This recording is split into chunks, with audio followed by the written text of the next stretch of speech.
ආයිබෝවන් Korean පැංචා YouTube නාලිකාවට ඔබව සාදරයෙන් පිළිගන්නවා. කොරියන් භාෂාවේ ව්‍යාකරණ වාට අමාරුයිද? නෑ. ඒක ඉගෙන ගන්න ආකාරය තමයි පුතේ අමාරු.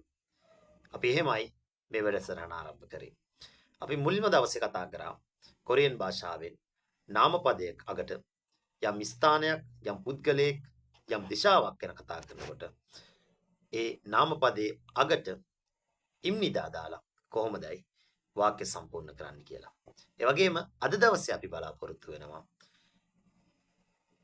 ගෞරවාර්ථයෙන් කොහොමද නාමපදයක් අගට යෙදෙන ප්‍රශ්න කිරීමක් කරන්න කියලා.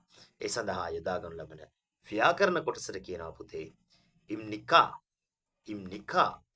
ඉම්නිකා කියන්නේ වේද යන ගෞරවාර්ථ ප්‍රශ්න කිරීම. ඒ ප්‍රශ්න කිරීමත් එක්ක තමයි අද දවසේ ව්‍යාකරණ පිළිබඳව අපි කතා කරන්න බලාපොරොත්තු වෙන්නේ. මේ ව්‍යාකරණ කොටස හරි සරලයි, හරිම පැහැදිලිව අපි ඔබට 2026 වර්ෂයේ සඳහා කොරියානු භාෂා විභාගය කරන්න ඉන්න ඔයාලා වෙනුවෙන්ම අද දවසෙන් මේ නොමිලේ උගන්වනු ලබන වැඩසටහනට ආරම්භයක් ගන්නෙ. ඉතින් කොහොමද ඉම්නිකා යොදාගන්නේ? ඉම්නිකා යොදාගන්නේ පුතේ කොරියානු භාෂාවේ ප්‍රශ්න කිරීමක් කරනවා නම් ඒක ගෞරවාර්ථයේ ප්‍රශ්න කිරීමක් නම් අනිවාර්යයෙන්ම ඉම්නිකා යොදා ගන්න ලබනවා. අපි උදාහරණයක් විදිහට ගත්තට පස්සේ නම මොකද්ද කියලා ඇහුවොත් නම මොකද්ද? ඉරමි මොසිම්නිකා. ඉරමි මොසිම්නිකා. ඉරමි මොසිම්නිකා. නම මොකද්ද? නම මොකද්ද? මොසිම්නිකා. නම මොකක්ද?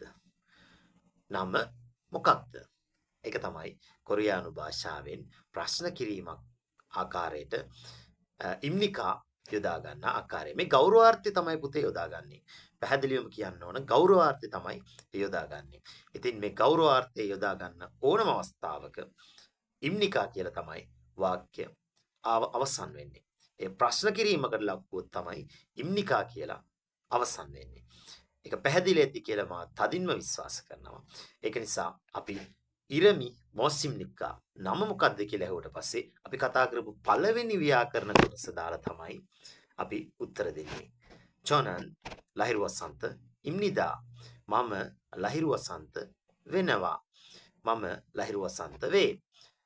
මේ ආකාරයට තමයි පුතේ අපි පැහැදිලි කරගන්න ඕන. ප්‍රශ්න කිරීම සහ පිළිතුරු දීම ගෞරවාර්ථයෙන් සිදු කරන්නේ ප්‍රශ්න කිරීමක් නම් ඉම්නිකා, පිළිතුරු දීමක් නම් ඉම්නිදා. ඉතින් මේ වගේම වටිනා කියනා වූ වීඩියෝ එකක් නැවතත් ඔයාලට බලන්න මේ channel එක subscribe කරන්න, කොරියන් පැංචා YouTube නාලිකාව follow කරන්න, share කරන්න, තවත් කෙනෙක්ට මේ වටිනාකමක් තියෙන කෙනෙක්ට නොමිලේ කොරියන් ව්‍යාකරණ ඉගෙන ගන්න අවශ්‍ය කෙනෙක්ට පුළුවන් කොහොමද මේ කරන්නේ කියලා දැනගන්න. බොහොම ස්තුතියි. අපි නැවත දවසකින් වටිනා ව්‍යාකරණ කොටසක් සමගින් හමු වෙන තෙක් ඔයාලා සියලු දෙනාටම අන්‍යහසෙයෝ.